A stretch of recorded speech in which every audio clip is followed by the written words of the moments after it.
Before the storm hit, my life with my sister Jessica was complicated but familiar. We'd grown up under the same roof, shared childhood memories, and survived the ups and downs that every family faces. Jessica was the older one by 2 years, always a little louder, a little more demanding, but also fiercely protective when it counted. Our relationship had its cracks, sure, but we were family, and deep down, I believed that loyalty and love would always hold us together. Our mother, Evelyn, was the heart of our family. She was a woman of quiet strength, with soft eyes that held 1,000 stories. Over the years, I had grown particularly close to her, especially in the months before she passed away. I had taken on much of her care during her final illness, sitting with her on tough days, helping with her appointments, and listening to her stories about the past. Those moments made me feel connected to her in a way I never fully appreciated before. It was during those conversations that she spoke often about the future, about leaving behind something to keep the family united. When Evelyn passed, the weight of grief settled over all of us. But beneath the sorrow, there was also the practical matter of the estate she left behind, a modest house, a collection of savings, and cherished heirlooms. Our mother's wish was clear.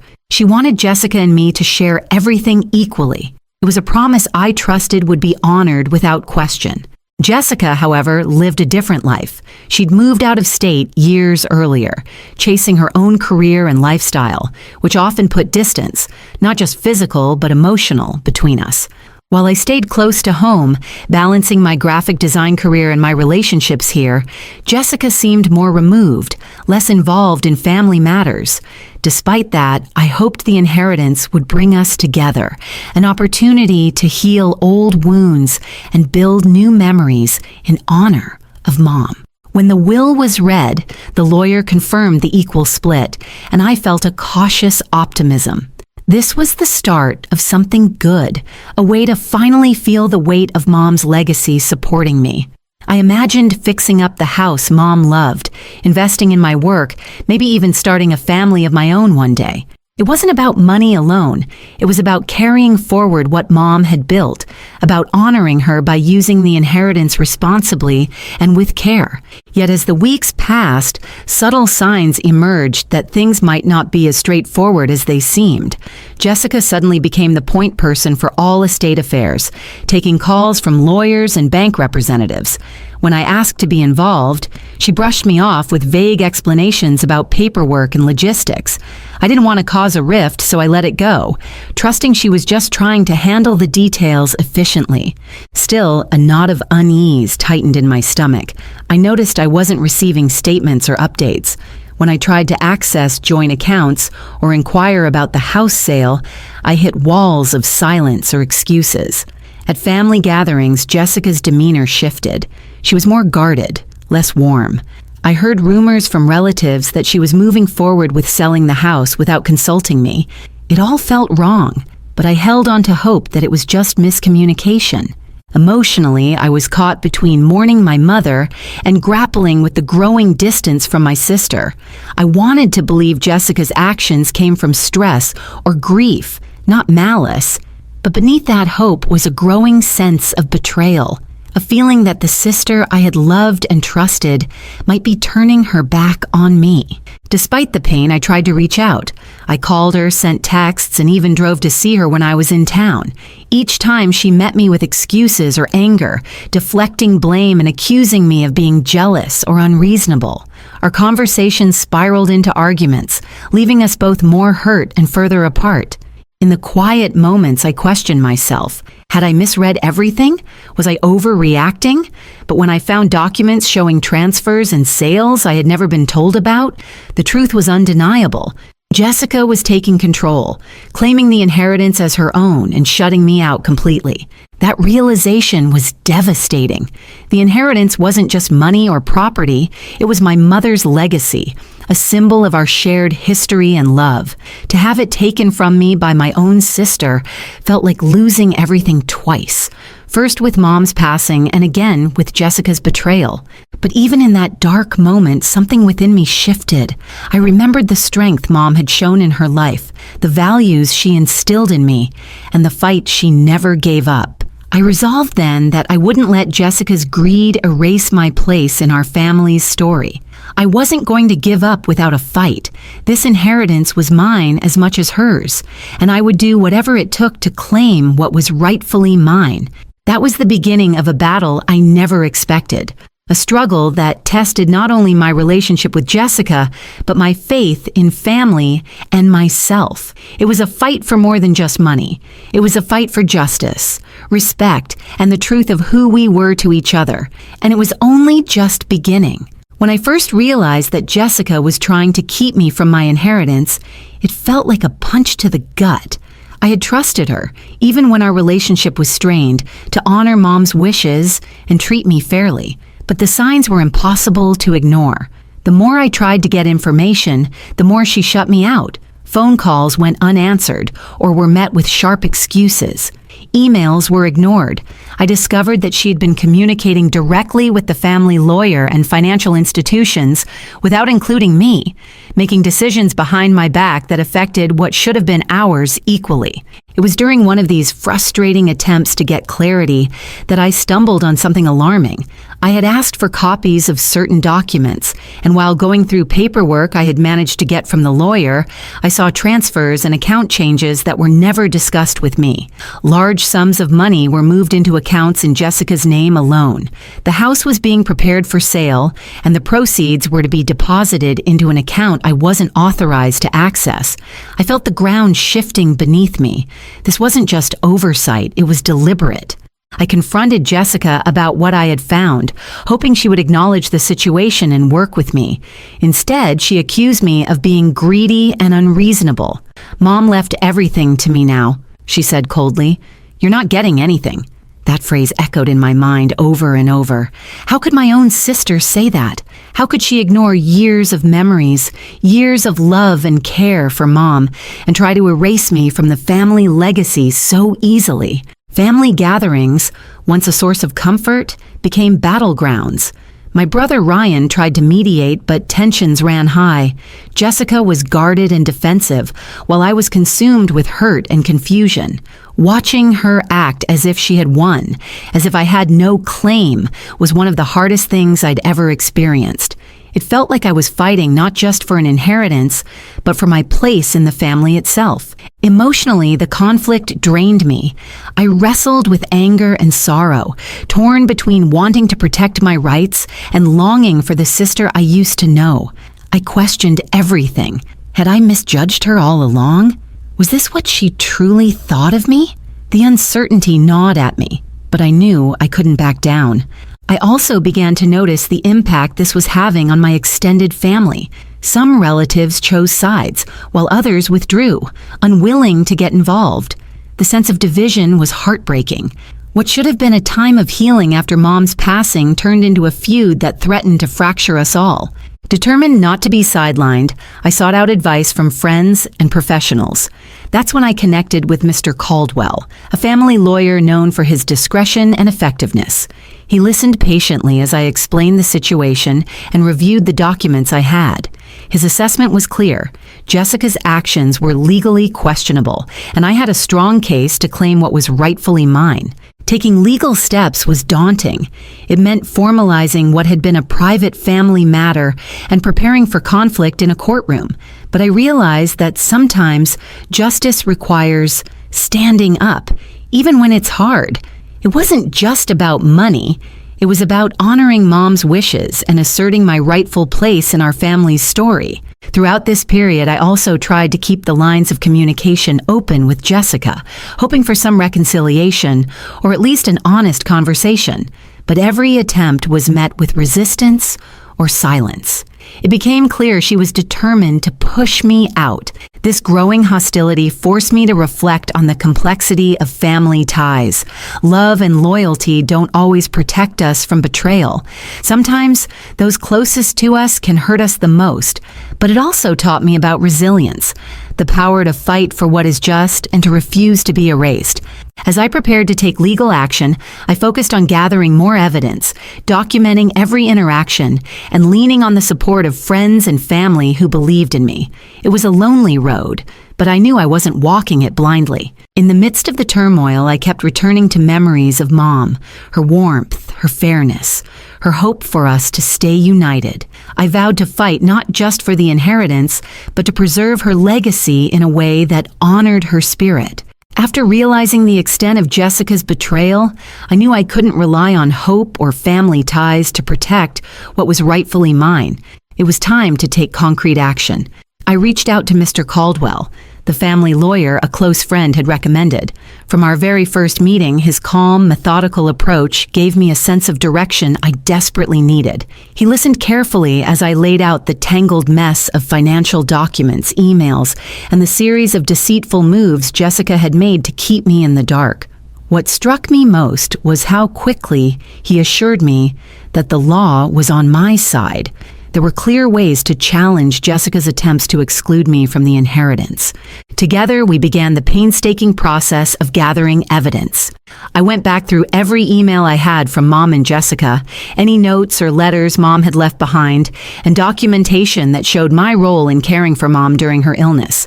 It was emotional work, each paper and message a reminder of a past that felt both close and painfully distant. Mr. Caldwell helped me see the bigger picture, piecing together a narrative that showed Mom's clear intent for equal distribution and my rightful place in her legacy. I wasn't just fighting for money, I was fighting for recognition and respect. While preparing the legal case, I also had to manage the day-to-day realities of life. The emotional toll was heavy. My work as a graphic designer required focus and creativity, yet my mind was often preoccupied with the unfolding family drama. I reached out to close friends for support, and their encouragement helped me keep going when I felt overwhelmed. My sister Renee was a rock. She not only provided emotional support, but helped with practical matters, from organizing documents to accompanying me to meetings. One of the hardest parts was confronting the emotional divide between Jessica and me. I tried to maintain some form of communication, hoping for a peaceful resolution. But Jessica remained defiant, unwilling to acknowledge the harm she had caused. Our conversations, when they happened, were brief and cold. She denied wrongdoing and tried to paint me as the problem. It was painful to watch someone who shared my blood refuse to recognize the truth or my pain. Despite the strain, I found strength in setting clear boundaries. I realized that fighting for my inheritance meant more than just a legal battle. It meant protecting my own well-being. I limited contact with Jessica and focused on what I could control. I prioritized my health and my mental clarity, knowing that a clear mind would be crucial in the fight ahead. As the case progressed, Mr. Caldwell negotiated with Jessica's legal representatives, pressing for mediation to avoid a lengthy court battle. I agreed, seeing it as a chance to settle the dispute with dignity. The mediation sessions were tense, filled with emotional moments and hard truths. Jessica initially refused to budge, but as we presented evidence and witnesses testified to Mom's wishes and my role, the momentum shifted. Throughout mediation, I stayed composed, focused on the goal rather than the personal attacks. I spoke not just as a claimant, but as a daughter, honoring her mother's legacy. I shared stories of my time caring for Mom, of the late nights and sacrifices made to ensure she was comfortable. Those moments humanized the legal process, reminding everyone that this wasn't just about money, it was about family, memory, and justice. Ultimately, mediation led to a breakthrough. Jessica agreed to a fairer division of the estate, recognizing that she couldn't simply erase my claim. The agreement included an equal split of financial assets and a plan to share the sentimental items that mattered most to both of us. It wasn't a perfect resolution. Emotions still ran high, but it was a victory, grounded in truth and fairness. With the legal battle behind us, I began focusing on healing and rebuilding. I used my share of the inheritance to stabilize my life and invest in my future. More importantly, I felt a renewed sense of self-worth and empowerment. I learned that standing up for myself was not just about protecting what was mine. It was about honoring my mother's love and ensuring her wishes were respected. This experience reshaped my understanding of family and strength. I realized that sometimes love means fighting for what's right, even when it's painful. It taught me that betrayal, while devastating, can be overcome with courage and persistence. And it reminded me that legacy isn't just about money or possessions. It's about the values we carry forward and the truths we refuse to let be stolen. In the end, I didn't just reclaim an inheritance. I reclaimed my voice, my dignity, and a piece of my family's story that I refused to let be rewritten.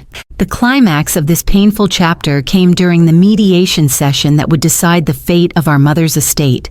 It was the moment where months of frustration, heartbreak, and quiet determination all came to a head. Sitting across from Jessica, I felt a mixture of nerves and resolve. She looked at me with a hardened expression, convinced that she had already won. But I was ready to show her, and everyone in that room, that I wasn't going to be erased. The mediator, a neutral but firm presence, began by reviewing the case and the evidence presented by both sides. Our lawyer, Mr. Caldwell, laid out the clear facts: the documented transfers of assets into Jessica's name, the exclusion of Carla from crucial estate decisions, and the testimonies from family members confirming Mom's wishes for an equal inheritance. I felt a quiet power in hearing those truths spoken aloud, a validation of all the hours I'd spent piecing together this story. When it was my turn to speak, I chose my words carefully. I didn't want to sound angry or accusatory. I wanted to convey the depth of my connection to Mom and the sense of responsibility I felt to honor her legacy. I spoke about the countless hours I spent caring for Mom in her final days, about the sacrifices I made to ensure she was comfortable, and about the promises she made to me in those quiet moments. I shared how the inheritance wasn't just money. It was a symbol of love, trust, and family history. I wanted everyone to understand that this fight was about more than material wealth. It was about respect and fairness. Jessica listened, but her expression didn't soften. Instead, she doubled down, arguing that her distance during Mom's illness shouldn't diminish her right to the estate, and that she had taken on the burden of managing the legal complexities. Her words were sharp and defensive, but the mediator didn't let them go unchecked. The mediator reminded her that legal rights aside, the spirit of Mom's wishes was equally important, and that fairness meant honoring both the letter and the intent of the will. The room grew tense. For a moment, it felt like the mediation might break down, but then Jessica hesitated. I saw a flicker of doubt cross her face. Perhaps the weight of the evidence and the sincerity of my words finally reached her. Slowly, the tone shifted from confrontation to negotiation. We began discussing how to divide the assets fairly. Jessica proposed keeping a larger share of the savings, but offered to share the house proceeds equally. I countered with a plan that reflected Mom's wishes more accurately, an equal split of financial assets and shared custody of sentimental items. The mediator guided us through the details, ensuring that each party's concerns were heard. As the negotiation progressed, I felt a mixture of relief and exhaustion. It was painful to confront my sister like this, but also empowering to assert my rights. I reminded myself that this wasn't about winning or losing. It was about justice and preserving what Mom wanted for both of us. By the end of the session, we reached an agreement. Jessica agreed to transfer funds into an account accessible to both of us and to divide heirlooms in a way that respected both our attachments. It wasn't perfect. There were still unspoken wounds and lingering mistrust, but it was a resolution grounded in fairness. The moment the agreement was signed, I felt a profound sense of closure. It was more than a legal victory. It was a reclaiming of my place in the family and my mother's legacy. Jessica and I didn't embrace or make promises to repair our relationship, but the tension lifted slightly. For the first time in months, I could breathe a little easier. Leaving the mediation, I reflected on how far I had come, from feeling powerless and betrayed to standing firm and demanding justice. It was a transformation I hadn't anticipated, but now embraced fully. The experience had forced me to confront difficult truths about family, loyalty, and resilience. I realized that while blood ties are important, they don't guarantee fairness or kindness. Sometimes you have to fight for your place, even when it's the hardest thing to do. In the weeks after the agreement, I began the process of rebuilding, not just my financial security, but also my sense of self. I used my share of the inheritance thoughtfully, investing in my career and creating a home that felt like a fresh start. The sentimental items I received became daily reminders of my mother's love and the strength I found in standing up for what was right. I also sought healing in unexpected ways. Therapy helped me process the complex emotions tied to family betrayal, grief, and forgiveness. I connected with friends who had faced similar struggles, finding comfort in shared stories and solidarity. These new supports helped me move forward with grace and resilience. Looking back, the climax of this story wasn't just the mediation or the signed papers. It was the moment I stopped being the victim and became the advocate for my own life. I learned that justice isn't always swift or easy, but it's worth fighting for. And sometimes, the greatest victories come not from punishment, but from reclaiming your power and setting boundaries. That day in mediation changed everything. It didn't fix all the damage, but it set me and my family on a path toward a more honest, respectful future. And for that, I am grateful. After the mediation settled and the inheritance was fairly divided, life began to shift for me in ways I hadn't expected. The legal battle, the emotional turmoil, and the painful confrontations with Jessica had left deep marks, but they also sparked a transformation I am still coming to understand. The aftermath was not just about having what was rightfully mine restored. It was about reclaiming my peace, rebuilding fractured relationships, and rediscovering my own strength. In the weeks and months that followed, I focused on creating a life that honored my mother's legacy and reflected my own values. The inheritance was more than a financial boost. It was a symbol of closure and new beginnings. I used it thoughtfully, investing in my career, stabilizing my living situation, and supporting causes that mattered to me, especially those related to caregiving and family support. Every decision felt deliberate, a way to honor Mom's memory while forging my own path. Emotionally, I found healing was a slow and non-linear process. The betrayal by my sister had cut deeply, and while the legal resolution was a victory, it didn't erase the pain. I sought therapy to process the complex mix of grief, anger, and disappointment. Talking openly about the experience helped me untangle the knots of emotion and gave me tools to set healthy boundaries moving forward. I learned that forgiveness was not about forgetting or excusing what happened, but about freeing myself from carrying the weight of resentment. Family dynamics remained complicated. Jessica and I did not reconcile, and our communication remained minimal. I realized that some wounds take time, perhaps even a lifetime, to heal, and sometimes space is necessary for healing to begin. Instead, I poured my energy into strengthening other family bonds, especially with my brother Ryan and my sister Renee, who had been my pillars throughout the ordeal. Their unwavering support reminded me that family isn't just about shared blood, but about who shows up and stands by you when it matters most. One of the most profound lessons from this experience was understanding the importance of trusting my instincts and advocating for myself. For too long, I had downplayed my voice, hoping peace would come through silence or avoidance. The conflict with Jessica showed me that standing up, even when it's uncomfortable or scary, is vital. It's not just about fighting for material things. It's about preserving your dignity and being true to who you are. This journey also reshaped how I viewed legacy and family.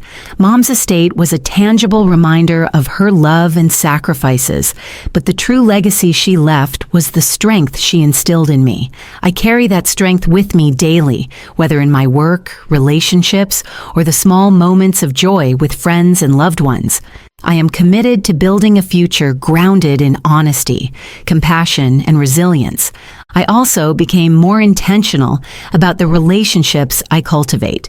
Having witnessed the pain of betrayal firsthand, I prioritize connections built on trust, respect, and mutual support. I learned that it's okay to distance yourself from toxic relationships, even if they're family, and that self-care includes protecting your emotional space. Through it all, I found renewed purpose. I started volunteering with organizations that support families dealing with inheritance disputes and caregiving challenges. Sharing my story, listening to others, and advocating for fairness brought meaning to what had been a painful chapter. It helped me turn my experience into something that could empower others. Looking back, I see this chapter not just as a story of loss and conflict, but as a powerful journey of growth and self-discovery. The struggle to reclaim what was mine forced me to dig deep, confront difficult truths, and emerge stronger.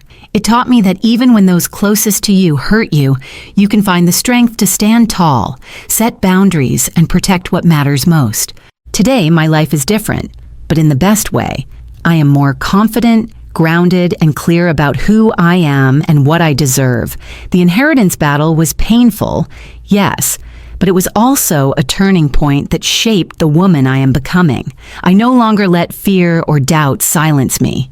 Instead, I speak up, I fight for myself, and I cherish the family and future I am building on my terms. This story isn't just about an inheritance or a broken sisterhood. It's about resilience, justice, and the power of reclaiming your voice. It's about the courage to face betrayal and still choose hope. And most importantly, it's about knowing that no matter how hard the fight, you have the strength